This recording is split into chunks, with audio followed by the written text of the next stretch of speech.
When you think conspiracy theory, you probably think of something kind of dark, right? Something that divides people. But what if I told you there's one out there that's actually fun?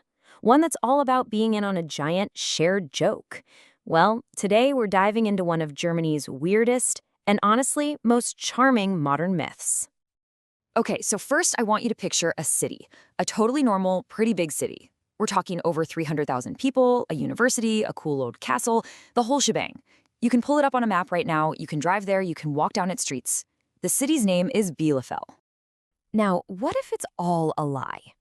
What if I told you there's this story, a story that's been around for decades, that says that entire city just isn't real, that it's all just one giant, incredibly elaborate hoax?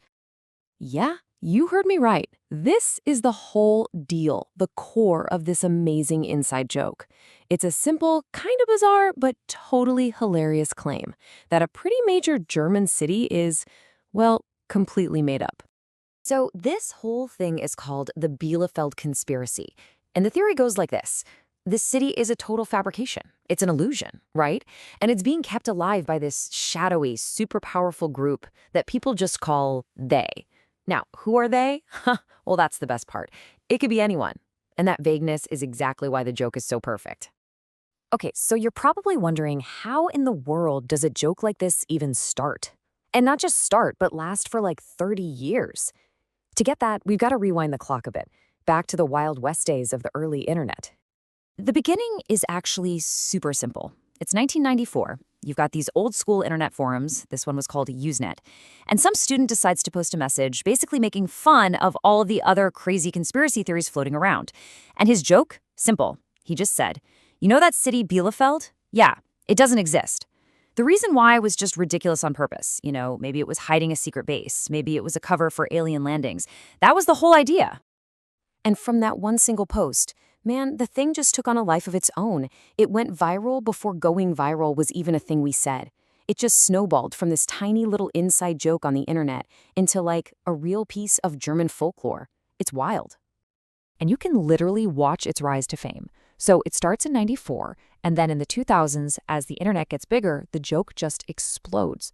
But the real game changer? 2012. The German chancellor herself, Angela Merkel, is giving a speech.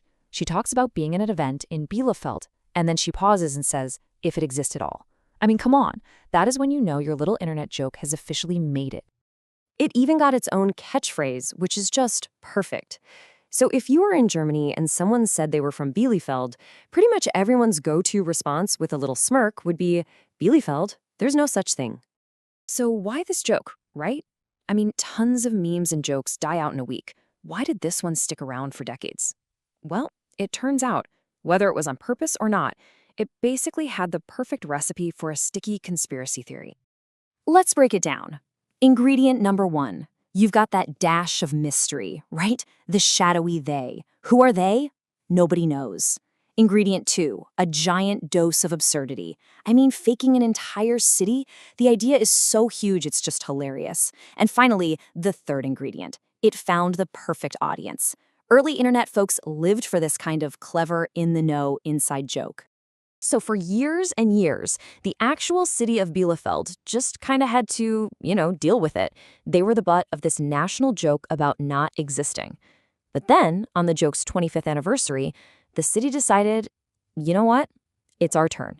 They decided to drop the ultimate punchline. And this was just so smart. Instead of getting mad and fighting the myth, the city's marketing team saw this golden opportunity. They leaned in. They decided to embrace the whole conspiracy and turn it into something amazing for themselves. And what they did was an absolute masterstroke. Get this. The city of Bielefeld officially offered a prize of 1 million euros. A million!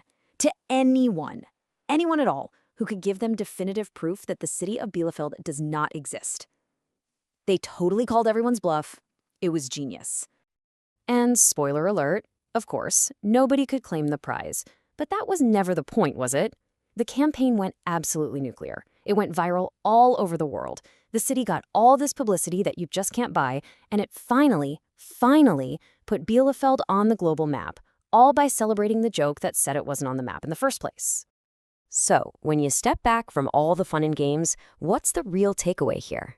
What does this whole bizarre, hilarious story really tell us? Well, it shows that stories have incredible power, even the ones we know aren't true. And it shows that not all conspiracy theories are cut from the same cloth. And this is what makes this whole thing so special, I think. Most of the time, conspiracy theories are built to make us paranoid, to make us distrust each other. But the Bielefeld myth, it does the complete opposite. It's totally playful. It builds a community around a shared laugh. It actually unites people. It's a story where everyone is in on the joke together, instead of a story that tries to tear people apart. And that kind of leaves us with one last thing to think about, doesn't it? I mean, let's be real for a second. The story of a phantom city controlled by some secret group called They is way more exciting than the story of a perfectly nice, normal city in Germany, right? So it kind of makes you wonder, what other stories do we all choose to believe? Not because we think they're true, but just because, well, they're just a better story.